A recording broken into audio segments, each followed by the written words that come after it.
If you're looking to grow your audience, boost your credibility, and build your email list in a big way, podcast interviews might just be your secret weapon. In this episode, I'm going to share exactly how I've landed more than 600 podcast interviews and how I turned those interviews into affiliates who became a huge reason for our company's growth. If you're ready to take your affiliate program and your business to the next level, well, you're in the right place. I'm Matt McWilliams, best-selling author and 4-time Affiliate Manager of the Year, and I've built dozens of affiliate programs from the ground up to over $1 million a month. I'm here to show you how you can do it too. Let's get started. Well, welcome back. I am so glad you're here today because we're talking about one of my absolute favorite growth strategies.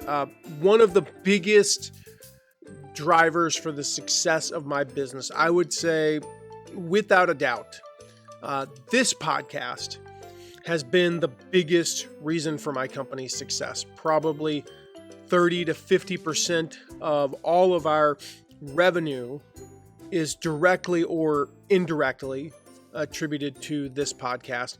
But the second biggest one has been podcast interviews. Now, I don't mean being a host. I don't mean doing a podcast. Like, this is episode 681, I believe.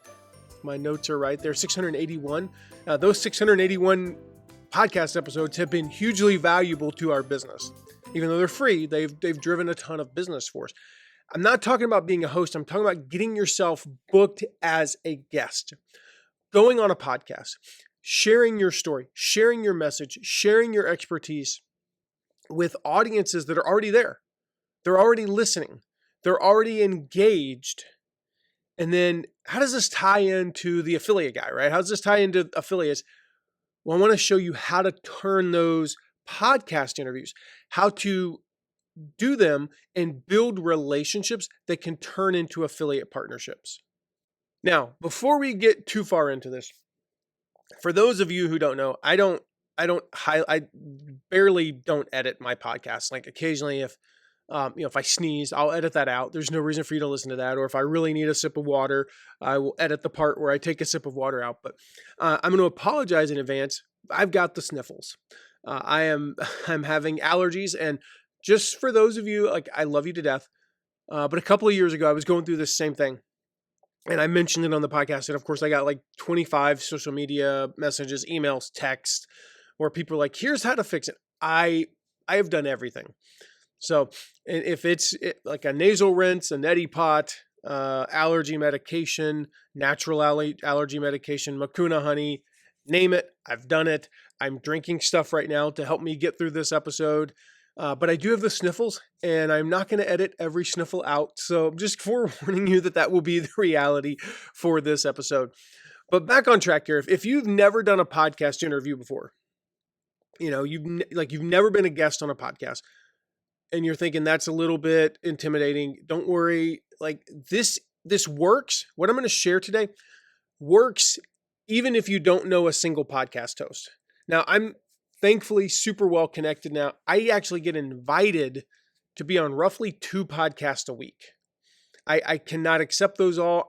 I do now probably 30 to 35 a year. So I'm invited to roughly 100 to 150. I accept about a third of those, fourth of those, whatever. And I do them still. I've become a little bit more selective. I'm now getting invited to be on podcasts. And part of that comes from doing, almost 700 episodes of this show, but also from what I'm about to share. But it works even if you've never been on a podcast before and if you don't know a single podcast host. In fact, when I first started, I really didn't know anybody either. How I got on podcasts was doing exactly what I'm about to share. This method that I'm going to walk you through today, when I did my book launch, my first book launch, Turn Your Passions into Profits, we were able to book more than 200 interviews. 200, I think it was like 220, 225 interviews just for my book launch. I did an average of 2 interviews a day for over 100 days. Most, actually, if you factor it in with not doing podcasts on weekends, I think I was doing like 2.5 podcasts per day for almost 100 straight days. 100 straight weekdays. And how does that work? Because they release the episodes, closer to book launch when we want them to release. And I mean, there were days where I was doing 4. I think there was even one day where I did 5. It was like I started my day with a podcast and, ended my day with a podcast, and in between was able to get a little bit of work done. And they range, like some of them were, I remember that one day when I did, the one day I remember specifically doing 4. I had back-to-back ones, but one of them was like a 20-minute, like their time limit's 20 minutes. So it was a very short one. But I did Kevin Miller's. I mean, we did, the way Kevin does it, you actually do 3 episodes with him, and each one is pretty short, like a half hour. But I mean, I think we were on for 3 hours total, and it's exhausting, no doubt about it, but totally worth it because we sold an astronomical amount of books through podcast episodes, and that's why we're able to turn it into a bestseller. And so I remember the one day, just as a tip, like if you're doing a bunch of them, have your throat coat tea, get throat coat tea, put in a little bit of honey. When I did the 4, and I swear, I think I have to go look at my calendar, but I swear there was a day where I did 5. But when I did the one day where I had 4, and 3 of them were long form podcasts, meaning over an hour, and then the one was a short one.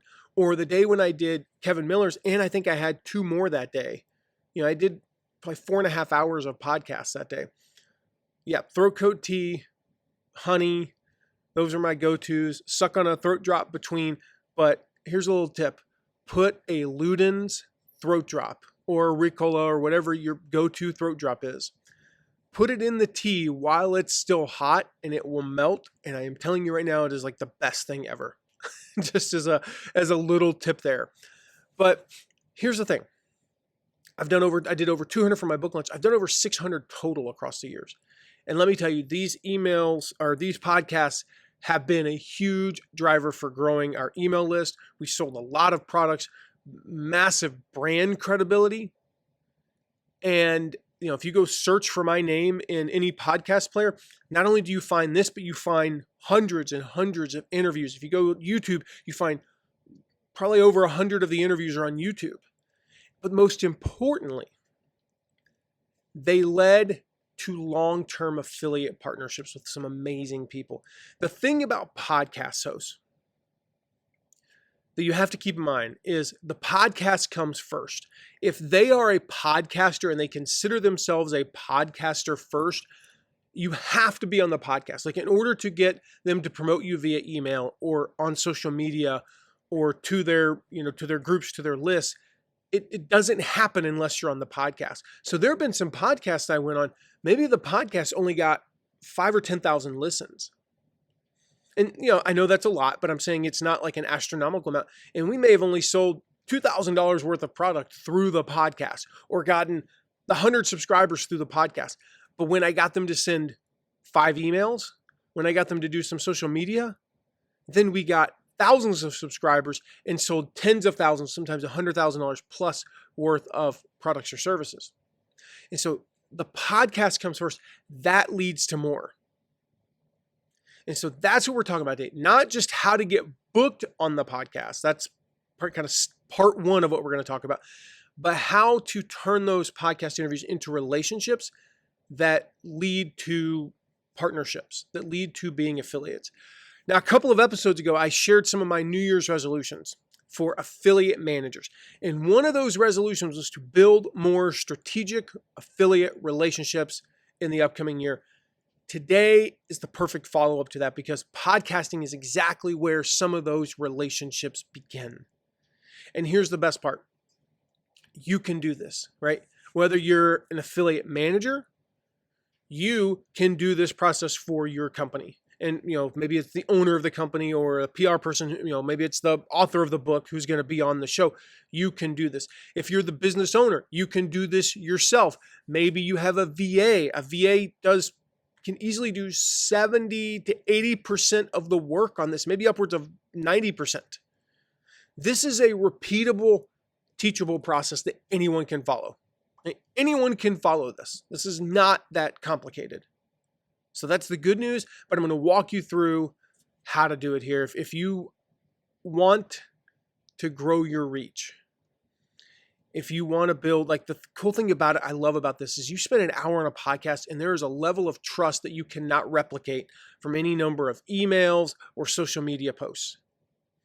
This is a way to build trust with an audience, but also, like I said, create those affiliate partnerships that last a long time. And I'm going to show you how to do that. So I've got 10 steps. I've used these again and again to get interviewed. These are how to actually get the interview. And then I've got a few steps at the end about how to turn those into lifelong partnerships. Like I said, anyone can do this. You can do it. Your affiliate manager can do it. A VA can do it. The key is to make sure you listen, take good notes, and train them. All right, step 1. I want you to go to a link I've got in the show notes to a website called Listen Notes. Now, I've got my affiliate link in the show notes. If you sign up, I make like a whole $2. And then I go to Sizzler later if enough of you sign up. But I'm going to tell you right now, this is one of my favorite tools for finding podcasts and then ultimately for getting their information. That's the big reason why I like Listen Notes. So step 1, go to Listen Notes. Like I said, there's a link in the show notes. I think you get like, I don't know, something like you get like a free day or something if you use it as well. So if you use that affiliate link. So go to Listen Notes. Step 2. I want you to search for podcasts that you think you might want to be on. All right. You probably already have a few in mind.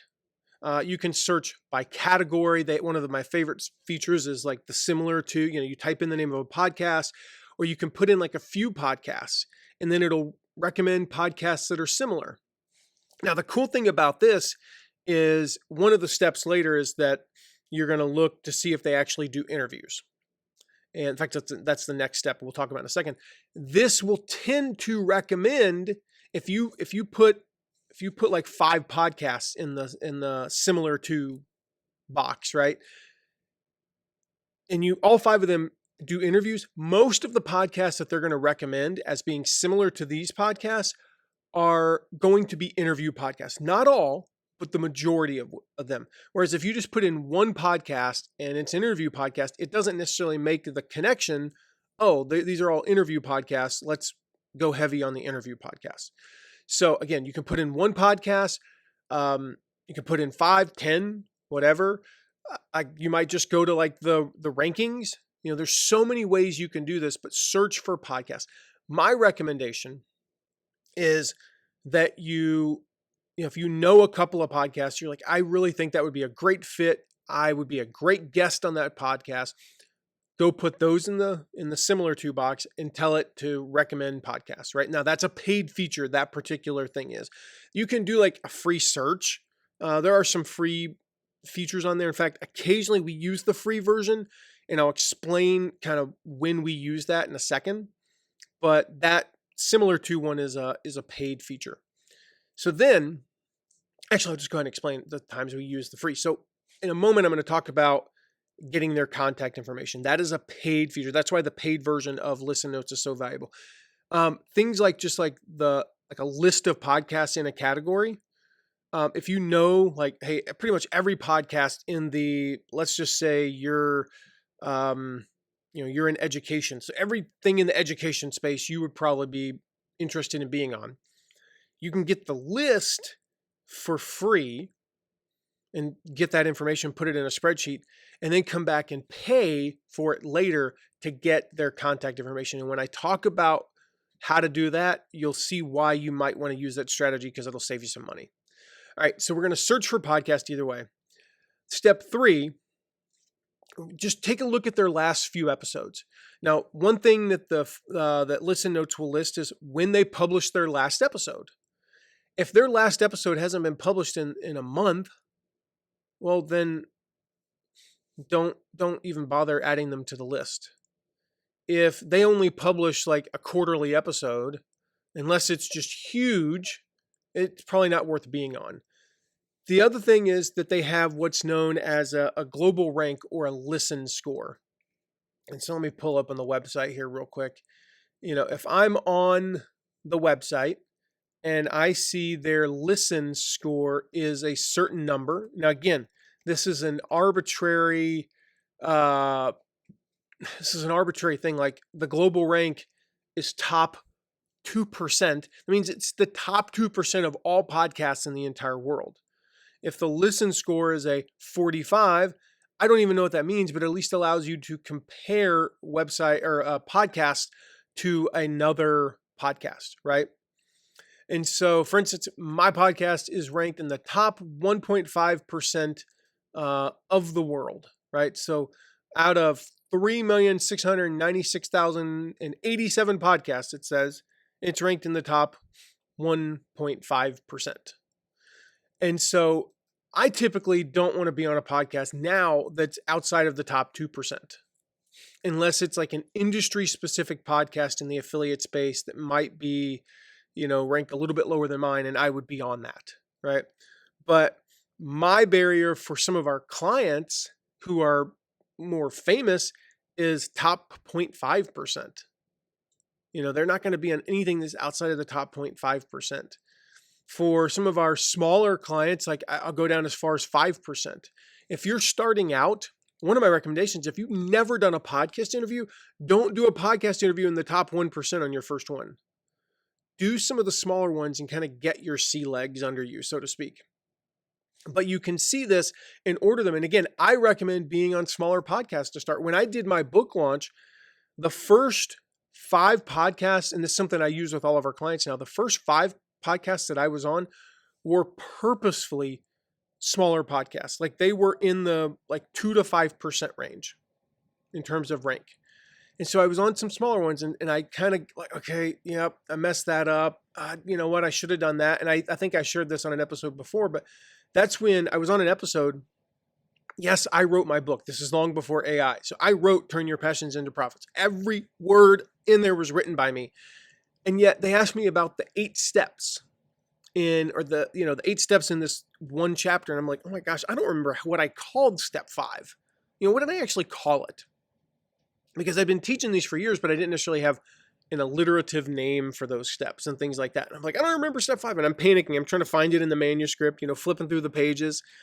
And so I created a document that was like 40 pages in a Google Doc that I could keep up on my screen, that had navigation on the left side of the screen that I could easily go to, that if anybody asked me a question and I needed a bit of a reminder, I could go to it. Or just like even things like, okay, if they ask me about this, here's the stories. Here's my 3 core stories that I want to tell around this idea.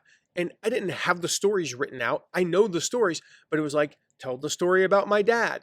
Tell the story about the time, the coach ran the stop sign. Tell the story about the woman whose audience was parents of autistic children.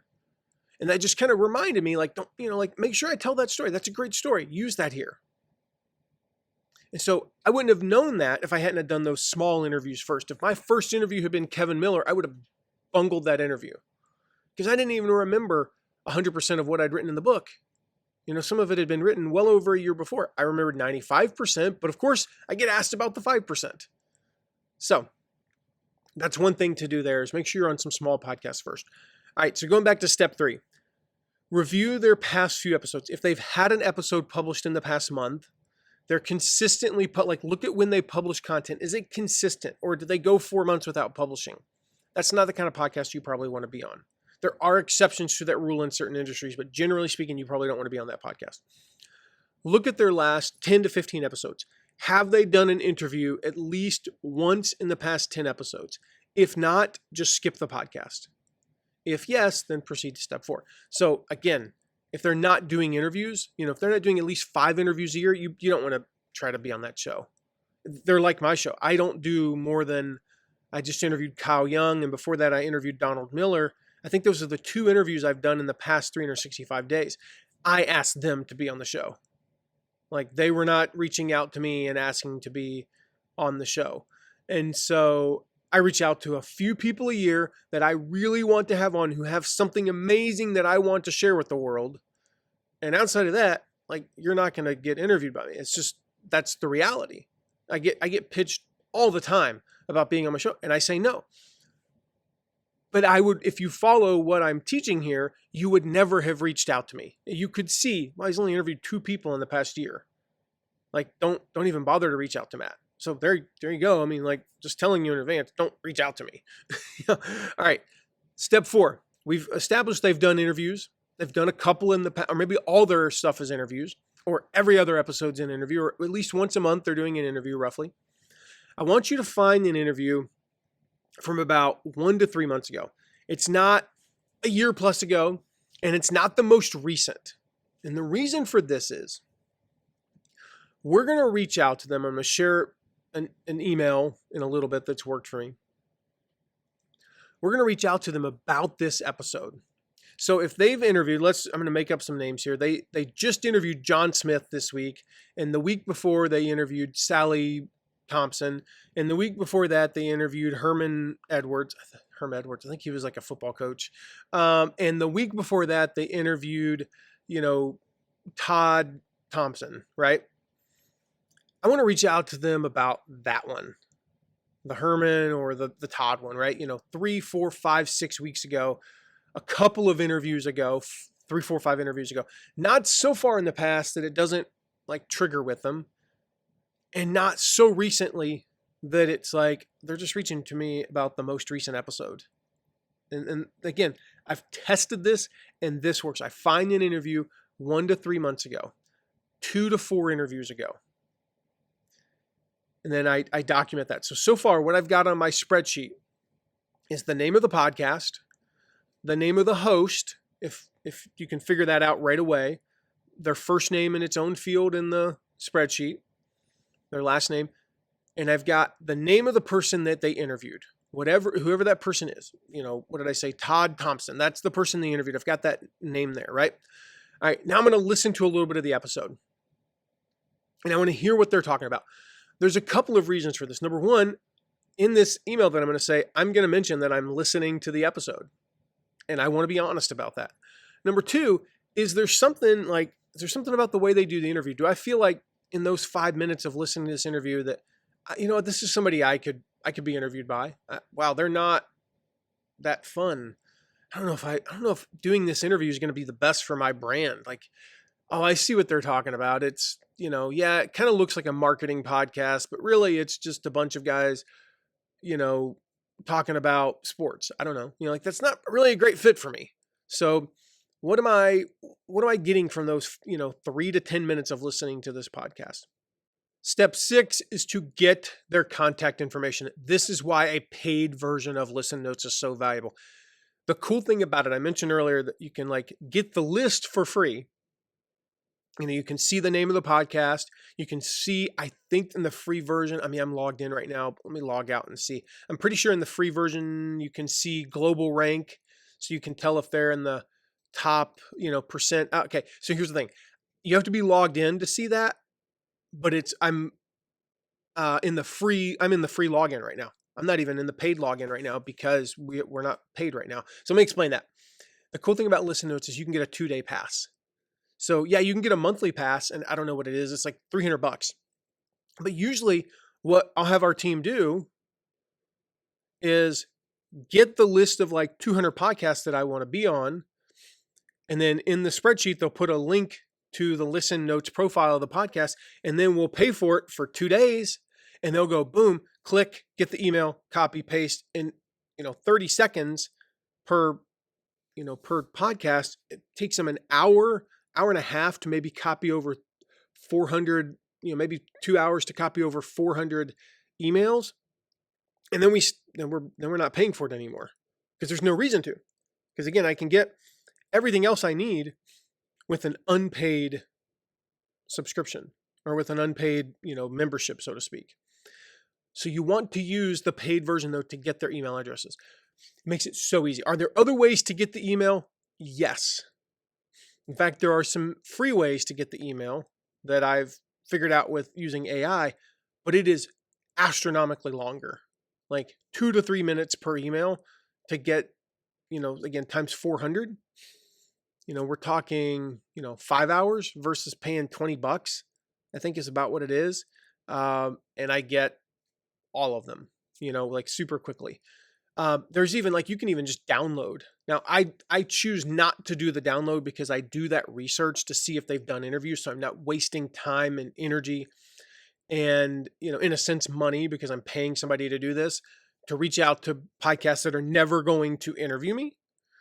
So yeah, but you can even just download spreadsheets from Listen Notes and it's got their email in there. So again, it makes it for $20, it makes it so easy, right? So I believe in using the paid version. All right, that's step 6. Step 7 is you're going to contact them. Now, here's an email that's worked really well for me. I put the other podcast guest. That's why we kept that, right? I put their name in the subject line and then the word interview. So Todd Thompson interview. I start off the email. I mention the other podcast guest and how it made me think to reach out to them. Then I share what I can bring to their listeners. This is the most important part. It should be all about their audience. Here's what I can teach your audience. If you're a teacher, right? If some industries it might not be, might not go on the show to teach the whatever it is. But if that's what it is, and most of you, that's what it's going to be, is you're going to be teaching something. Here's what I can teach your audience. Here's what I can share. Here are 3 to 5 bullet points about what I can bring to the table. And here's how I can serve your audience in a big way. Here's why that would be a good fit for your audience. And I tie it to that interview. I say, hey, Todd talked about X and I can talk about Y. That's the other reason why when I go back, I try to find an interview where there's a connection between their stuff and my stuff. So I'd rather go back 8 weeks than 4 weeks if, they had somebody on who talked about, social media marketing, and I can tie that into affiliate stuff. If they interviewed somebody that I know, that's another thing I look for. I'll scroll through the whole list. Now, the VA can't do this typically, but sometimes if it's a big enough show, I'll scroll through the list and look to see, is it somebody that I know? Can I find somebody that I know? And that's worked really well for me. I've got a much higher success rate. I can reach out to them and say, my friend so-and-so was on your show a couple of weeks ago. B, I can use that to then go over and share the episode and then get some back and forth commentary. So I'll go on social media and be like, hey, so fun seeing my friend, Timmy, whatever, on the such and such show. I'll tag both of them and then they'll respond to each other. Now I'm in. So again, to recap this email, let's assume you know nobody. You don't know the person who interviewed.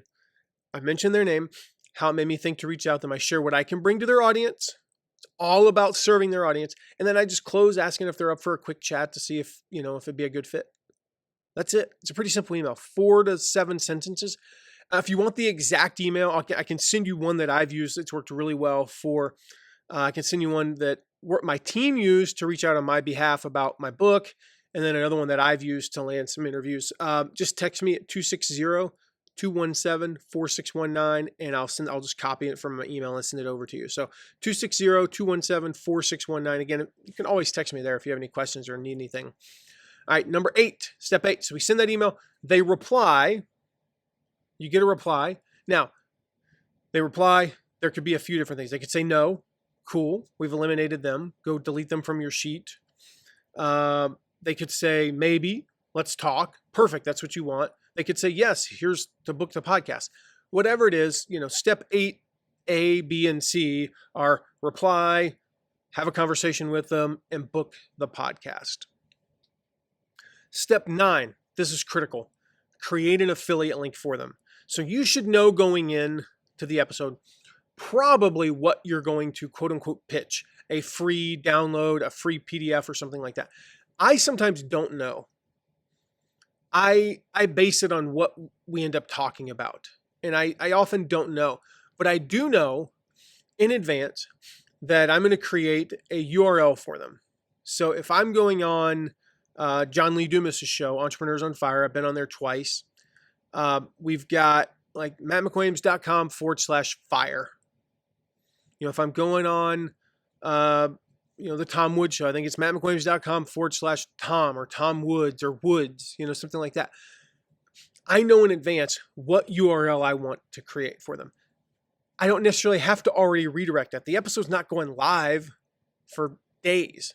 Now, if we are doing a live recording, I think like 2 times maybe we were live, I created a link that I did pre-create a link that went to a URL that had a few different things on it, just in case, because I was pretty confident we were going to talk about those things. And it just said like, welcome such and such listeners, and had like 3, paths that they could take. And then once we figured it out on the show, I just deleted the one that weren't relevant, redid the link, right? Using Pretty Link, it's a plugin for WordPress, super easy, right? So something that their listeners will appreciate. That's what you want to offer. A free download, a free video, a free checklist, a lead magnet, basically, anything like that. And so make that an affiliate link for the podcast host. That's the key. And then mention that. Step 10 is just to mention that URL a few times. Work it in naturally. So I'll give you an example with the book, that was a paid book when I did the book tour. And I would have passionsintoprofitsbook.com. That's the URL, by the way, if you want to get the book. But I would have passionsintoprofitsbook.com /whatever. So /Tom, /John, /Leo, /Rory, whatever the name of the podcast I was on. One thing is, by the way, we tracked those. We kept those in a spreadsheet so that if I got in a pinch and forgot, like I always had the spreadsheet there. My team did a great job of giving me, if I was going on, the such and such show, they would give me, because again, like I'm on 4 or 5 in a day, sometimes I forget where I'm at. And they would just put it on it was a Google Doc that had like 3 lines, the name of the podcast, the name of the host, because believe it or not, there was one time that I remember that I forgot the podcast host name, and they're on Zoom, and the name it wasn't like Matt McWilliams. Like my name on Zoom is like Matt McWilliams. Their name was like the name of the podcast. And I'm like, golly, I don't remember. I'm like trying to find it in my calendar. And so after that, this was like podcast 35 or whatever. After that, they created a little thing for me. So it was like, it's Monday, January 3rd at 3 p.m. And then name of the podcast, name of the host, name of the URL. So I would have that right in front of me. Couldn't possibly screw it up. Made it easy for me. So in that case, when somebody would ask me like, they'd ask me about the book, and they would say, blah, blah, blah, talk about this concept in the book. And I would say, this is one of my favorite ways to answer a question about the book, is one of the things that annoys me is when an author goes, well, I write all about that in chapter 10. Okay, and I'm on your show now and I'm listening. Maybe like I'm listening now. Could you give me anything? So I'll say, so here's the thing. In chapter 4, I actually share 10 ways that you can do that. Let me share my favorite one here, though. This is the number 1 way to blank. So if we're talking about list growth, this is the number 1 way to grow your email list. And I share that reason. And I say, like I said, I've got 10 ways. We could do an entire episode on that, John. I've got 10 ways that you can do that in chapter 4. So if you go to passionsintoprofitsbook.com /John, you can get that. You can get my book right now. You can get it anywhere. So this is like with a book, I'll say, you can walk into Barnes & Noble and get it. You can get it on Amazon, of course. You can go to barnesandnoble.com. You can get it anywhere books are sold. And I would tell the story about like, I actually heard the other day somebody got the book in a small bookstore in Ontario, Canada, which was cool. I didn't even know that Canada had books, something funny like that. But I would say if you go to passionsintoprofitsbook.com /John, which by the way, I don't know if that's a real URL, just as a side note for you who are listening right now. But if you go there, I've got some special bonuses for your listeners, John. So make sure you go to that URL to get it. And I'll mention that 2 to 3 times in the episode. Now, if it's a free something, let's say we're talking about recruiting affiliates, then, I'll mention, let's say we're giving away the free report that I have, your first 100 affiliates, which by the way, you can find at mattmcwilliams.com /first 100.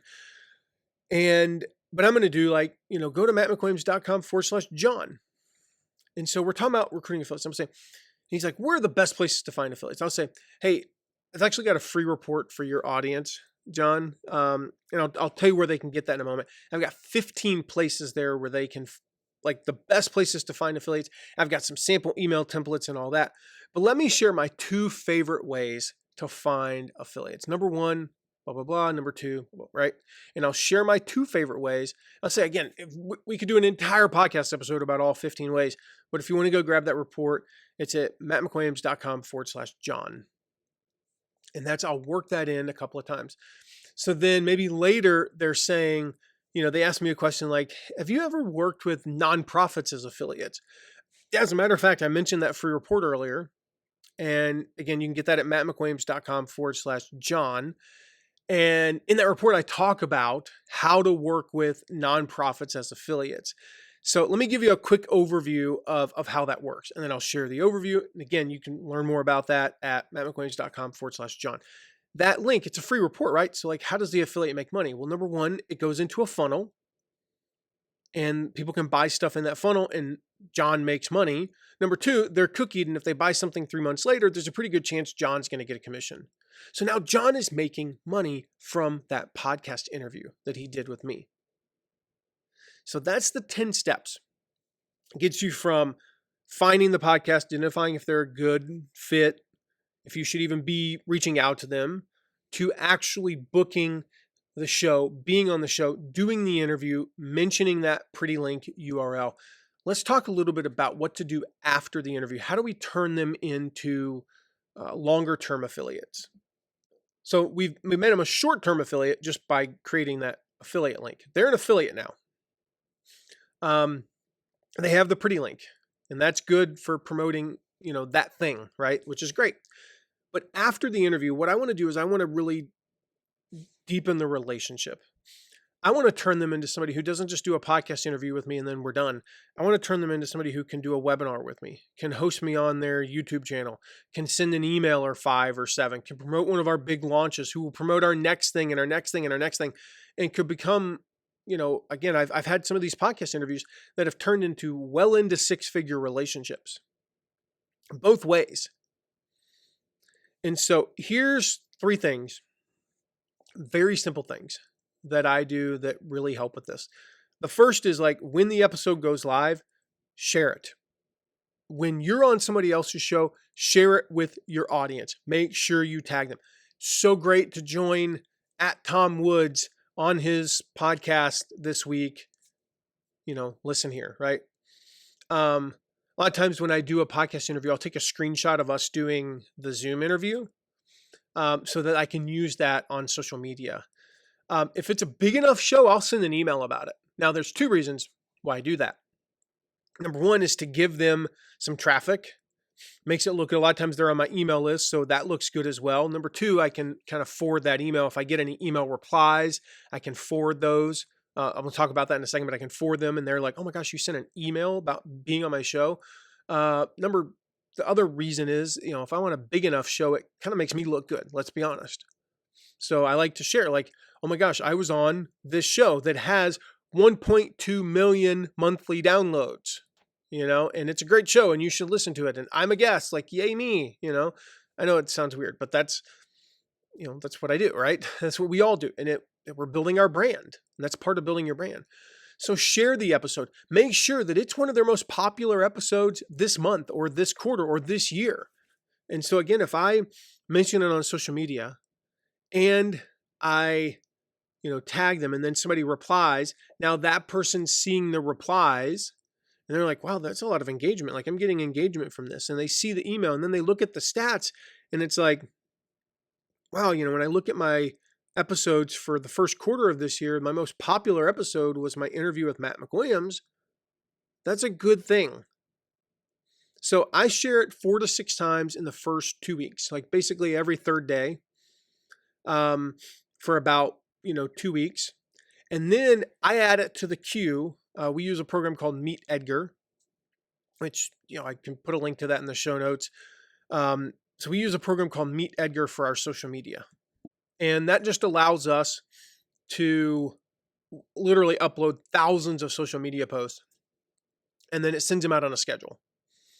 And so it's kind of like the rotisserie cooker, right? You set it and forget it. And so if I load 100 social media posts, for example, about this podcast, they'll go out every 1 to 3 months. Like there's no exact rhythm. It's not like it's going to go out exactly every 49 days. No, it might go out, two of them might go out in the same month, and then it might go 2 months without going out.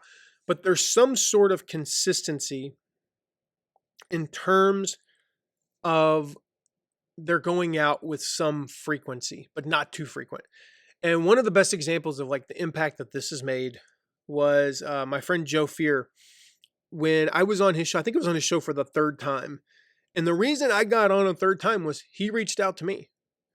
This is a pretty big show, a show that's gotten us, I wouldn't say like hundreds of thousands of dollars in revenue, but thousands to tens of thousands, from the first two. And he was like, man, I'm on Twitter, as it was known back then. And he was like, it seems like, every couple of months you're mentioning the episode and I'm getting, listeners and I'm seeing engagement and a couple of people are responding. And he's like, so I'm going to reward that. So make sure that you set it on some sort of an auto share. It's different if it's like the book launch. With the book launch, I would share it more heavily in the first month to 6 weeks, and then maybe not at all. Just kind of depends on whether it makes sense. But most interviews are going to be pretty evergreen, and just make sure that you're tagging them once every couple of months or so. If you do it manually, that's fine. I just like to do Meet Edgar because I will be mentioning a podcast that I was on in 2021. I'm going to be mentioning it in 2034 through Edgar without having to do any work. And I kind of like that. So again, make sure you're sharing the episode. The second thing is if you get comments, if you get emails, obviously if they tag the other person, that's done. They've seen it maybe, but make sure you respond to that. Make sure you keep the conversation going. If you get an email from somebody that's really good, like, hey, I loved your interview, that you did on John's show, forward that to John and share it with them. If you get a DM or a text or whatever, make sure that you're sharing that with the podcast host. And then the third thing, basic affiliate management here, is congratulate them when they make sales. They may have forgotten that you made an affiliate link for them. Make sure, by the way, you tell them that after the show real quick. Like, hey, by the way, that, mattmcwilliams.com/John, that's an affiliate link for you. So make sure when they make sales that you tell them, like, congratulate them on making the sale. And let them know they earned money. It doesn't have to be super, intense, like a long email, just a quick congrats email. Again, don't congratulate them on every sale, but definitely congratulate them on their first one. And depending upon when the second one is, maybe their second one, and then maybe, when they have their 10th or when they hit a certain threshold, wow, you've earned $500. You've earned $1,000, whatever it is. Again, if they make 17 sales in the first day, don't congratulate them on, 4 different milestones in the first day, but just use your, common sense on that. So again, share the episode, continue to share the episode, share comments, and congratulate them on their sales. All right, quick recap here. Number one, podcast interviews, I'm going to tell you right now, are one of the most underrated tools for growing an affiliate program. Almost nobody is using them. I've used them to, again, massive exposure. We've grown our list. I would say we have tens of thousands of subscribers who've come in through podcasts. Affiliate partnerships that are still thriving. I've got one. I specifically remember I was on his show in 2016. He's still, to this day, he's our number one affiliate. And somebody that I'm in contact with quite a bit. And we've done a lot of business together. Again, you don't need a giant following. You don't need, special connections. I didn't have those. You just need the right process, and now you've got it. You just got to put in the work. Like, the thing is, I have shown you how to do it, and yet, unfortunately, I'm gonna call you out here, dear listener. 95% of you aren't going to do it. 95% of the people listening to this will not do it. Don't let that be you, because this is a process that works. If you want the exact email that I've used to literally land hundreds of interviews, just text me at 260-217-4619 and I'll shoot it over to you. Now, next week's episode is a big one. In fact, it might be the most important episode I have done since before COVID. And the question that I'm answering next week is AI the end of affiliate marketing? This is a question that I have been getting every single day. I've been hearing it constantly at events, on mastermind call. I literally was just on a call today and got this question. This is why I decided to do this as the next episode. Was I'm like, oh my gosh, I've been asked this question so many daggum times in the last 3 months. I've got to actually talk about it. My inbox, text, whatever. Some people are panicked. Some people are really excited. Most are just confused. They just don't know where is affiliate marketing heading with all this. So we're going to unpack all of that next week, whether AI is a threat or maybe it's the biggest opportunity we've seen since, I don't know, the advent of affiliate marketing. Either way, you don't want to miss it. So make sure you are subscribed. Make sure you're subscribed so you don't miss that episode. And if you know someone who wants to be on podcasts or you think they should hear this episode, make sure you share it with them. And then they get the next episode as well. So tell them to listen and subscribe, because the next episode about AI being the death of affiliate marketing, I'll give you a little spoiler alert, it's not the end of it.